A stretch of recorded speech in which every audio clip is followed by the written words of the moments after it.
You guys got 22. I got 23. You got 23? Anybody else get 23? Kimberly, Yes. you're the winner. We're just a few days before your retirement from AABLI, and I wanted to do something special for you. I didn't want it to be a cookie cutter type of celebration. I want it to be something where I truly am celebrating You're you. creative. And so, You're creative. Anything for you, Leroy. but our journey started a long time ago, long before AABLI. 1994. Probably like, yeah. It's 1994. And you were with UNCF. Mm-hmm. I was working for the post office. And the crazy thing is I grew up watching Evening of the Stars. Yeah. And I had met Lou Rawls once at Meaty Meat Burger on Pico. I was standing in line behind him. I heard him say something. All I could hear was, "Yeah, buddy." I was like, Yeah. "That's Lou Rawls." Yeah. So to be able to photograph him was like, that was like hitting the lotto for me. You probably didn't know that, but it was like hitting the lotto. But I wanted to celebrate the fact that your whole career has been really dedicated to celebrating Black achievement. Purposefully. Yes, Mm-hmm. Black achievement. And finding whatever way you could to increase opportunity for Black folks. Mm-hmm. And so from UNCF, a few more organizations in the middle, and then we get to AABLI. I didn't even know what AABLI was. I had no idea. I was like, what do they need board leadership for? And then I got a chance to be in that room, to see what you were doing, to see the type of people you brought into the room. Because these were all people who were doing things already. Yeah. Right. But they probably were afraid of being part of a board. And it seemed like the same faces showed up on boards anyway, right? Like Virgil Roberts was on like probably 20 boards or whatever, about right? 15. Yeah. Yeah. And so there were not a lot of people who could do what Virgil was doing. Mm-hmm. And so AABLI became that vehicle for you to train up new people, new faces, bring new energy to that space. Mm-hmm. Talk about that. Want me to talk about AABLI? Yes. I think where it started, Leroy, was long before AABLI, and it started when I was a teenage parent. You know, growing up here in Los Angeles, native of Los Angeles, got pregnant at an early age. And that's when I saw that people can start writing you off, except for some family members, because there was a stigma back then. Because that was that was early. That was at a time the girls couldn't wear pants to school or wear skirts above their knees. So it really started then when I could see how cruel the world can be, not people, but the world and stigma. So it started for me at a very young age, and it started with me, I would say, when I was around 18 years old and I got out of high school. I call myself a serial volunteer. And so I started volunteering in the church because the church was my sanctuary. Coming up, everything made sense in the church. There was family there. There was no sense of judgment, or that I thought was no sense of judgment. There was a lot of judgment, but there was a safe space for me to be in. So I would volunteer. And I believe that sometimes we all get our start in the church, but started there and started volunteering and working with some young girls that were probably no older than me. Then at that particular time, I realized that perhaps I had something that I could give to others as well. So it started there, and I started working for, you know, a for-profit organization from for about the next 20 years or so. But then when I decided that I wanted to change and I was volunteering while I was working for, ARCO and, some of the other organizations. I felt as though, volunteering and working, that I wanted to change my life in my 40s, middle age. And so I decided to go to work, be involved in nonprofit organizations. And then I first started off with United Negro College Fund. With that was, like you had mentioned before, working with the telethon. I never did a telethon in my life, but I brought with me some skills that were transferable because I had worked in nonprofits, volunteer. I knew how to manage all of that. And my goodness, that's when I met you doing a walkathon and a telethon. And I was introduced to you by my friend Ida Yarbrough. And she said, "You search no more. You have a great photographer. He's a great photographer. You'll love it. I saw your work, and bam, we fell in love." So to to go forward, I was raising money, or we were raising money for historically black colleges, and then I went to work for College Bound. Keep in mind that every move that I made going forward with black institutions, because I realized deep in my heart, that I was needed there, and I just met some. Oh, gee, my experiences have been profound, and so I started working there. So I went from UNCF to College Bound, and then from College Bound to the California Legislative Black Caucus Foundation. You were still with me, Leroy, and then over to AABLI, the African American Board Leadership Institute. There was absolutely no doubt that I would ask you to come on board and be with us, and you've done a fantastic job at sort of documenting our history as well. So at AABLI, Mm-hmm. why AABLI? Oh my, like any great idea, it has to start somewhere. And it was when I was with the California Legislative Black Caucus Foundation, and Virgil tells this story all the time. Virgil Roberts I used to do these meet the funder events, or, leadership development workshops for people in the legislators district. And then the more I did those, Virgil would be a guest speaker of mine. You go to your best people, right? And so he would participate in that. And I do remember one time we had done a function for Karen Bass when she was in the assembly, and someone, and I remember this as clear as day, came up to Virgil just out of the blue and asked, would could he be on their board? Well, first of all, that's not the way to do it, but he he really questioned them. Somebody else asked him, "How can I raise money? I'm not having success in raising money." So he said, "Well, who's on your board?"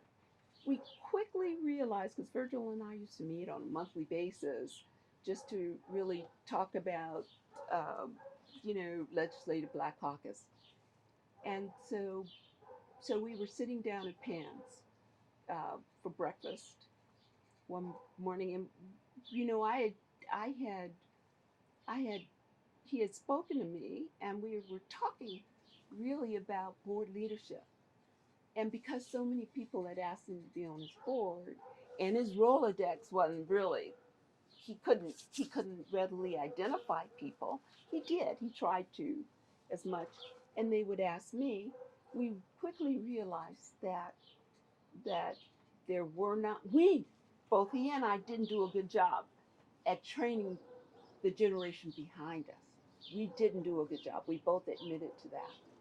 Because if so, there would probably be more board leaders. So at that moment, we started talking about the idea of creating AABLI. Now, it took a few months before we came up with something, but we realized quickly that we needed to build a pipeline of African American leaders to be on these boards. And henceforth, AABLI was born. You know, he put in $2,500, I put in 1,000. That's how much we had for about 6 months in terms of operating. Um, but why AABLI? Virgil always tells a story that fish rots from the head down, and we can really compare that with organizations. Organizations' head make the policies for the board, for the organization, and who's sitting at the table will determine who's making the policies as well. So we quickly realized that we did need to build that pipeline. And so in let me say this. Our mission is to train African American professionals to be on a broad range of governing boards. But that's what we do. Our purpose is to build that pipeline so that there won't be an excuse or some organization saying, I can't find any black folks to be on the board. We are that vehicle. Or we can't find black people to be on commissions, or we can't find black people to be on corporate boards. Regardless, we wanted to serve as that central clearinghouse, by the way, um, to to to be able to create that. Now, if people don't take advantage of it, that's another thing. But we're doing our part. So the bottom line is board equity. Board equity. If you have a boardroom that's full of white people, then that are serving predominantly black people and people of color, then you need to have people sitting at the table to help you make those decisions.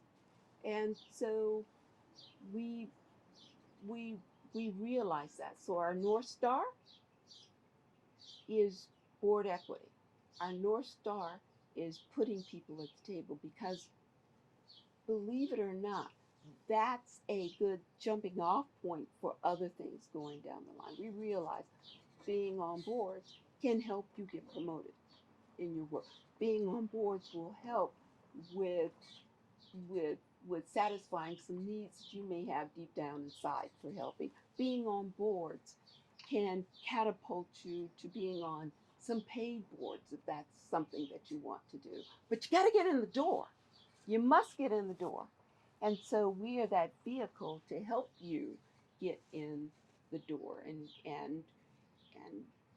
so far so good. Over the last 10 years, we've had 772 people, professionals that have graduated from our class, and we don't get very many complaints. Thank you very much. That's great. Now, 2020 was a weird year. Whew. The pandemic, we had the election cycle hitting. Ooh. George Floyd, Breonna Taylor, everyone's at home to see it. Nothing else to do but to pay attention to the craziness of American life. And people had a chance to really think about things like equity, about Yeah. black people being in positions to be at tables Mm-hmm. where they could make decisions. Did you feel some validation for creating AABLI during that moment? I didn't at first, and I'll tell you why. I did not at first because it was 2019, December 2019, where we started hearing about the pandemic. First of all, Knucklehead was still acting crazy in the White House. So I'd almost, I'd have to tune out with him. But also during that same period of time, my daughter was very ill. And my daughter had ALS. And she, unfortunately, a lot of my attention was on her. And she was suffering with Lou Gehrig's disease, and it was April of 2020 that she passed away. So my attention wasn't fully on AABLI, and rightfully so. But at the same time, we had Knucklehead, we had the pandemic that it was just broke free, and we had Breonna Taylor, we had George Floyd. Everything seemed to be, for me, closing in.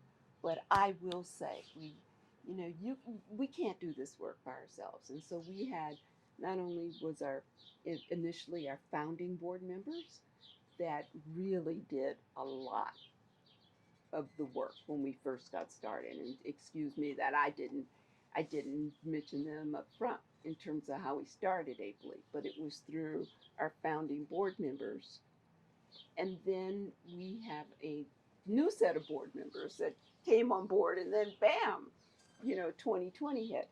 But I will say that during that time, they stepped in the gap, and they really made it happen for AABLI at the, with Virgil Roberts at the lead.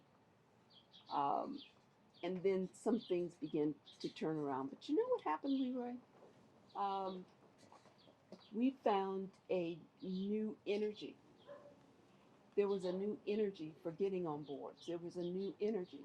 So although we had to shift to a virtual setting, well, we found that in in 2019, where we averaged anywhere from 37 to 40 people, all of a sudden our classes were full for August of 2020. Full. 66 people. We said we can't take anymore, right? And so we had a waiting list. So we found this newfound energy, and each one of our classes, even after that, for October and the one that just passed in April, were all 65 people plus. And so there's that new energy, there's information that people actually want. And but it was 2019 or 2020 of November that I decided that I was going to retire, that this was the time, because we're catapulting now into a new age. We're catapulting now into new ventures. We're meeting the demands, but we're also keeping an eye on the things that we want to do going forward. So the short answer to that is yes, there was a newfound energy. And corporations too, that and other nonprofit organizations that were now realizing that they needed to have, diversity on their boards. And even if it were the black or black-led organizations or people of color-led organizations, they realize the value of AABLI as well.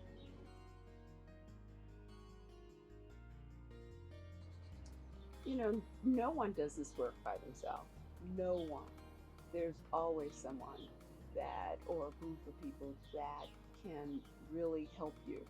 And I wanted, as I often tell my grandson, and I'll continue to tell my grandson, that oftentimes we need to surround ourselves with some great people, or some people that you just feel comfortable with, that are moving forward.